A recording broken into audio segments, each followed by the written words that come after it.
Hello and welcome to Praying Rooms.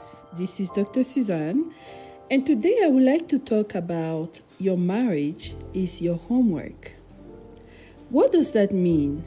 As a woman, when you enter into a long-term relationship like the marriage, you need to assess what are the rules of engagement.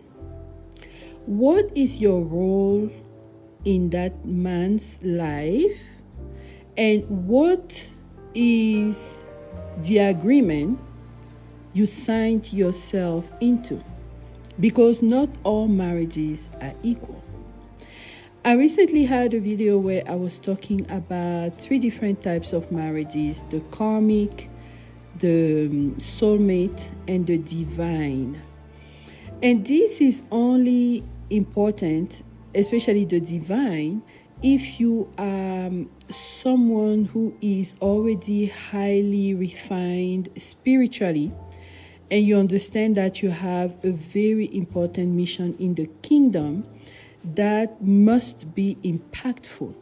Because as Christians, all of us have assignments here and there. Your assignment could be to finance the church, to clean the church, to sing, to give glory, to praise, to do the administration, little things like that, because we need everyone to be a part of the greater work.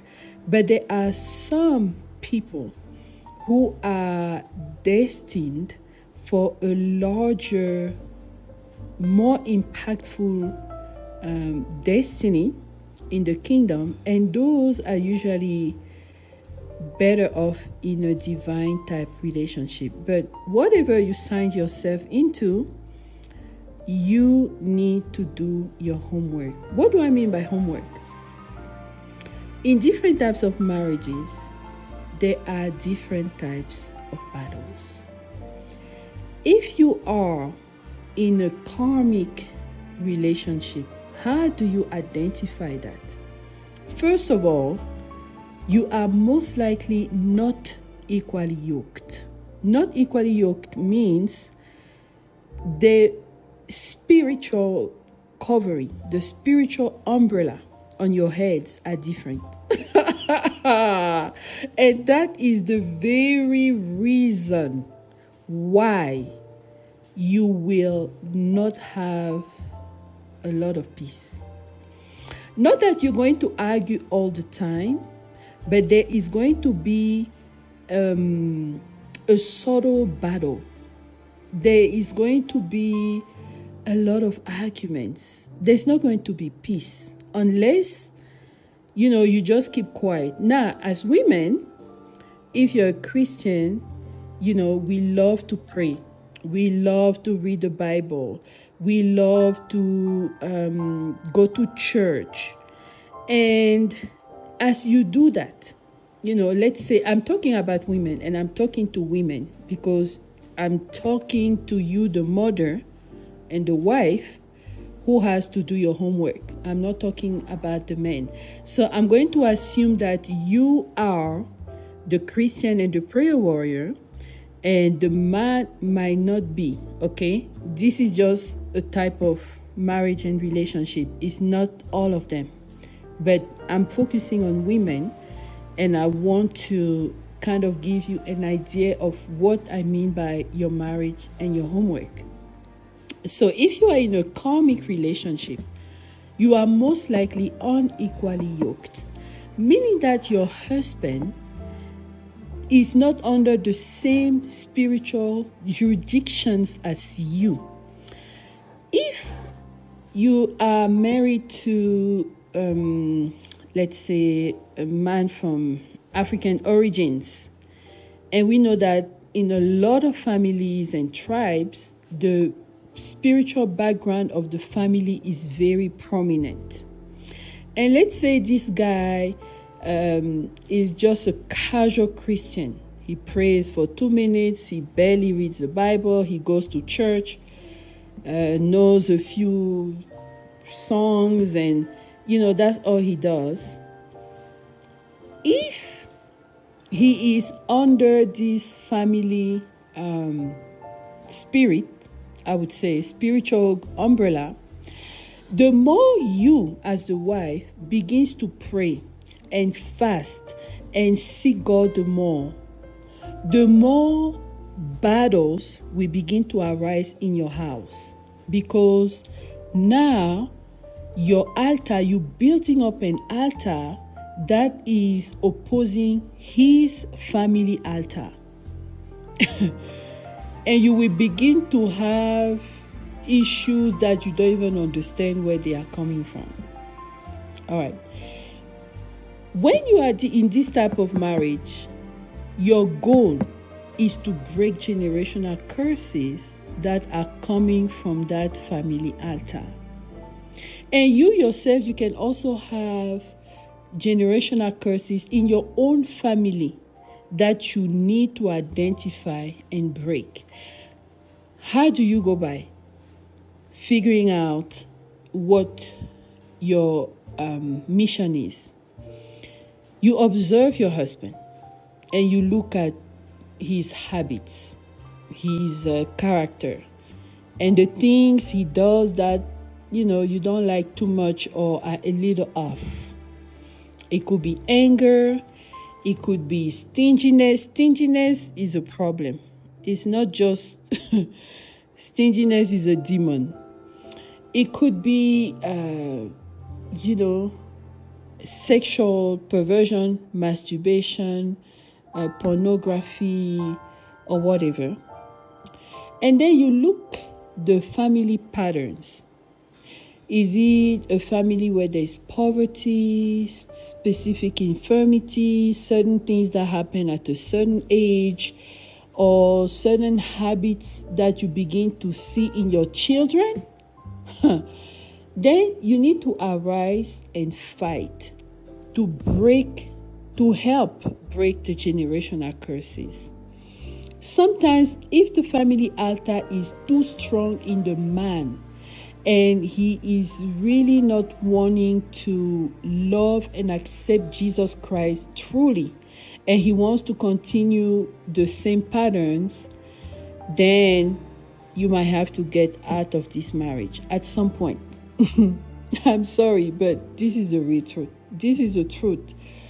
I know that in church, we want people to be happily ever married forever. But the reality of life is that sometimes even church girls marry to children of Satan. And they either sign up to stay in the marriage and be submissive and be beaten down. I know so many stories of women who got killed by their own husband in the marriage because the guy was not under the same spiritual covering as her. He was a demonic guy. And people always cover. People say, no, just take it easy. Go back to your home. Stay in your house. Do this, do that. But nobody knows what you're going through. I know the story of a gospel singer, Osinachi or something, from Nigeria, who got killed like that by her husband. She was a very good child of God. But see what happened to her? She got killed because she got in a karmic marriage, and that husband and her were unequally yoked. But most of the time, because of the judgment in church, because of this, because of that, women stay in destructive marriages and stay silent. You need to arise and begin to fight those spirits. Get your husband to have a deliverance. If he doesn't want to, then it's another issue. Fight at least for your children. Identify the patterns. Look at the evil spirits that are operating, the type of infirmities, the uncleanliness. Even your own children are already doing. The lying spirits, the familiar spirits. What have you noticed in the family? The sisters, the brothers, the uncles, the aunts, even the grandparents. It's always very important to take the family history of your in-laws You could be going there and being married to a family of wizards and you have no clue, because the same spirit that is in the family will show up in your husband because he has their blood. He's under their influence. Okay, and the Bible says that the life of the soul is in the blood. It means that that soul your husband has is powered by a blood contaminated by wizards. You need to know the whole family history before you engage yourself. Now, if you, for example, in a soulmate marriage, usually in those type of marriages, they are equally yoked, meaning that there are not too many issues of generational curses, because those were already dealt with before, either by the person individually, by the spouses individually, if they were already prayerful and if they understood spiritual warfare at a young age. By the time they get married, there are already a lot of things that have been cleared up. Then the spouse, you the wife, the mother, you mainly help your husband work on specific character traits. It could be, and those are a little more personal, like anger. But your role as you pray for your husband, is to help him get delivered from those personal demons. And you also pray for your children, because we are praying to ensure that we pass down generational blessings. We have to be very spiritual. We have to understand how the spirit works so that our children do not become victims. Because the way I see this new generation, it's a different type of. First of all, they are so bombarded with social media and they learn things you don't even know who comes up with that. It's a different kind of battle, you know. So you have to be vigilant. You have to be careful. Pay attention of witchcraft. There are so many witches everywhere. I can assure you that even among my patients, the mothers that I love so much and I care for their children, they are witches. And I get attacked right there in the exam room. And because I kind of know, I know what's going on. I look at the mother and I just leave the room. I conclude and I leave the room. But when I leave the room, I go in my office and the kind of prayers I pray, that mother never comes back to the clinic to see me. And it has already happened with 3 of them just this year. So you have to be very vigilant, because witchcraft is now everywhere. And it's not just the mothers. I remember I had a patient. Actually, it wasn't my patient. It was the father of a patient. You know, the patient was a mom, like an adult. And her father was like a grandfather. And because of the way I respect elders, I just went in the room, and they are from Cameroon, right? And I just wanted to say hi to the father, because the staff told me, the lady said that she wanted to introduce her dad to you. So I took the time. They were not my patients. They were seeing another provider. So I took the time to go in the room to honor the father. And I was very, very respectful and all that. Then he said that he wanted to pray for me. I said, okay, Papa, thank you for the prayers. That man, that older guy, he said he prayed for me. He put hands on my head, and I fell. I fell on the ground. Immediately, I was like, wow, this is powerful. This is powerful. But guess what? I got home that night, and from that night, it's as if there was a rock attached to my coccyx to my buttocks, right? But to that particular bone, the tailbone, that's the other name. And it was as if it was so heavy. When I got home and I sat down, I couldn't stand up anymore. It was weird. And I was like, what happened? Is it the little fall I fell in the clinic? And for the next few days, I believe for 3 days, it continued and it got worse. And I was like, was this an attack? I thought it was a prayer. And it was so uncomfortable and everything changed. My dream life changed. It was clearly an attack. Once I understood that and I prayed, I casted out, it was a demon. To me, it was a demon. I prayed, I casted out that demon, and I got better. I got healed by my prayers. But then it taught me something. Oh, I tell you, you get attacked everywhere, not just at home. You have to be vigilant. You have to be prayerful. You even at school. I cannot tell you the number of times my children came home and I just detected that something different happened. And when you ask questions, you trace it, you break it, and you see a change. Your marriage is your homework. And what is that homework? Is spiritual detection, is spiritual diagnosis. You have to become a doctor in spirituality to make the diagnosis, take the past history, come up with a treatment,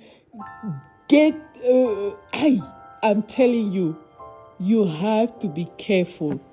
All right. So I don't want this video to be too long, but the third type of marriage I would like to talk about is the divine marriage. In this marriage, people are coming together and they're not fighting generational curses. They are not fighting individual demons, but they are coming together for a specific divine mission. They are at another level. And even the way they think, the way they do things, it's so powerful and impactful that they come up with things no one else could have thought about. But it's just because this is what God had prepared for them. And usually these couples, they are the ones God has blessed from the beginning in Genesis 1:27. Rarely people come together as that couple, that particular couple. So I don't know what to tell you, but your homework is mainly directed toward the karmic and the soulmate relationship. See what's happening in your family, your in-laws, your husband, your children, your environment, and begin to stand in the gap for your family. All right? Thank you so much for listening and have a wonderful day. Bye.